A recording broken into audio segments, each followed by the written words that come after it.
It all started, as these things often do, with money. Or rather, the lack of it. In Iran, the value of a single banknote seemed to shrink by the day, and for many families, the simple act of buying groceries became a daily ordeal. The sense of anxiety was everywhere, from the bustling markets to the quiet corners of people's homes, as Iranians watched their savings evaporate almost overnight. By December 2025, Iran's economy was in freefall. The rial hit record lows, and prices for basics like bread and medicine soared overnight. Even the most essential goods became luxuries, and the cost of living outpaced wages at a dizzying speed. For many, the question was no longer how to save, but how to survive until the next day. For millions, daily life became a struggle for survival. Long lines formed outside bakeries and pharmacies, with people waiting for hours just to buy a loaf of bread or a single box of medicine. Parents skipped meals so their children could eat, and neighbors pooled resources to help each other get by. Inflation hit over 40%, and the central bank governor resigned, but panic only grew. News headlines screamed of economic disaster, and rumors of further collapse spread like wildfire. Banks were besieged by anxious crowds desperate to withdraw their savings before it was too late. In this climate, the first protests erupted, not from activists, but from shopkeepers and merchants whose livelihoods were vanishing. These were the people who had always formed the backbone of Iran's economy, now forced to close their doors and take to the streets in desperation. The historic bazaars, usually bustling, shut down in anger. The silence in these once lively markets was deafening, a powerful symbol of a nation brought to its knees by economic mismanagement and neglect. These economic grievances were just the spark. Iran was already simmering with discontent after years of repression, especially since the brutal crackdown on the woman, life, freedom protests in 2022. The memory of those demonstrations, and the government's violent response, lingered in the minds of millions, fueling a sense of injustice and unresolved anger. The government's response had been more executions, not reform. Instead of listening to the people's demands, authorities doubled down on fear and intimidation, hoping to silence dissent through force. So when the strikes began, they tapped into a deep well of public anger. Workers, students, and business owners found common cause, united by a sense that the system had failed them all. The crisis exposed a government focused on foreign adventures and ideology, not its people. While officials debated in parliament, ordinary Iranians bore the brunt of policies that left them poorer and more desperate with each passing day. The empty shelves and worthless currency were proof of a broken system. Every day, the evidence mounted that the government's promises of stability and prosperity were nothing but empty words. Those who took to the streets were ordinary Iranians, parents, workers, business owners, pushed to the brink. They marched not just for themselves, but for their children, and for the hope of a better future. They had reached a point where the fear of staying silent was finally greater than the fear of speaking out. The courage to demand change, even in the face of brutal repression, became contagious. The powder keg had been lit. What began as a crisis of currency had become a movement, a collective roar for dignity, justice, and the right to be heard. What began as a local outcry quickly became a nationwide movement. Protests spread from Tehran's bazaars to at least 17 provinces, igniting in small towns and big cities alike. Videos and messages shared online created a sense of unity and momentum, breaking the isolation that the regime depended on. The movement's strength was its diversity. Students, workers, women, and youth all joined in. University campuses became hotbeds of activism. Many protesters were young, connected, and unwilling to accept a future of repression. This broad coalition, middle-class professionals, factory workers, secular and religious Iranians, stood together. The unity was striking. The divide was no longer among the people, but between the people and the ruling clerics. The regime faced a society united in defiance. To understand the protests, you only had to listen. Economic complaints quickly gave way to bold political demands. Chants like "Death to the Dictator" and "Freedom, freedom, freedom" echoed through the streets. These were acts of courage in a country where dissent can mean prison or worse. Protesters called for the end of the supreme leader's rule, not just reforms. Slogans prioritized Iran's people over the regime's foreign ambitions, demanding that the government serve its citizens first. The voices in the streets were calling for a new Iran. The regime's response was swift and brutal. Security forces, police, riot squads, and Basij paramilitaries flooded the streets using violence to crush dissent. Videos showed women dragged away and deadly clashes in cities like Azna and Lordagan. By early January, at least 8 people, including a child, had been killed. Mass arrests followed, targeting both ordinary protesters and prominent activists like Masazare. The crackdown was systematic, designed to instill fear and decapitate the movement.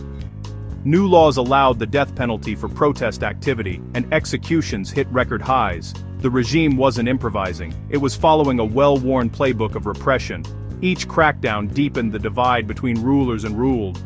The message was clear: dissent would be met with lethal force.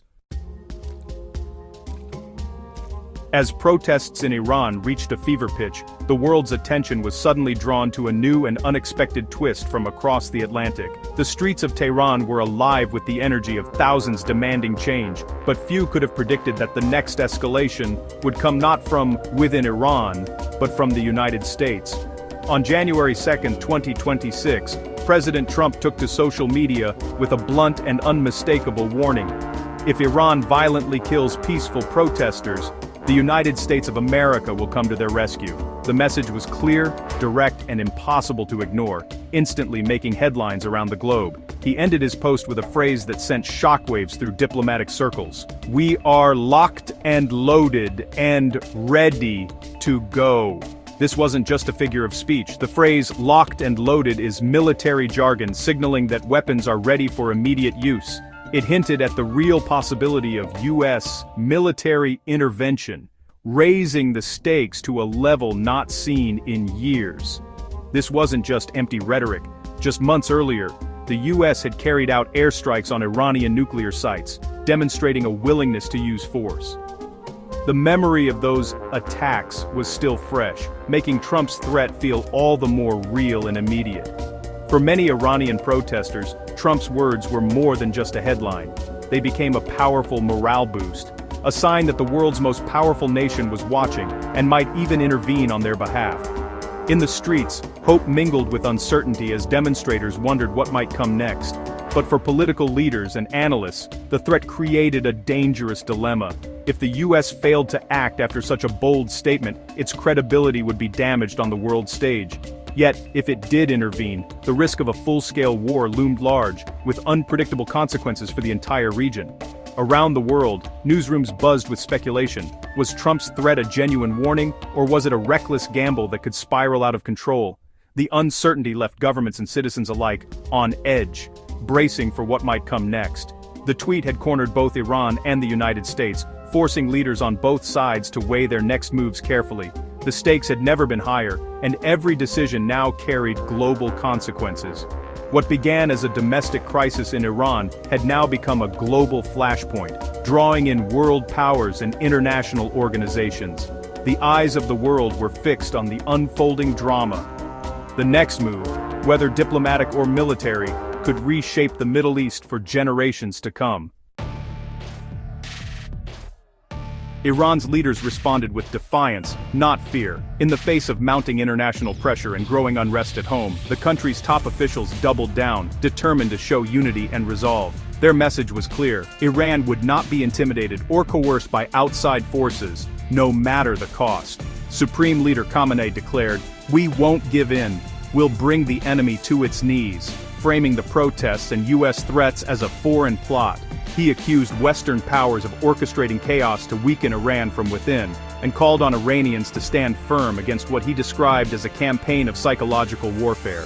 The regime warned its people against becoming pawns of the West, while promising devastating retaliation if attacked. State media amplified these warnings, broadcasting images of military might and patriotic rallies, aiming to rally the public and discourage dissent.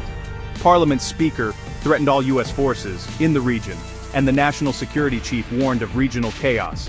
They insisted that any aggression would be met with force, and that Iran's response would not be limited to its own borders. Even moderates echoed the hard line, with the foreign minister calling Trump's threat reckless and the military ready. Across the political spectrum, officials closed ranks, presenting a united front to the world, and signaling that Iran's resolve was unwavering. Meanwhile, President Pezeshkian spoke of dialogue with protesters, but this seemed more like a tactic than a real offer.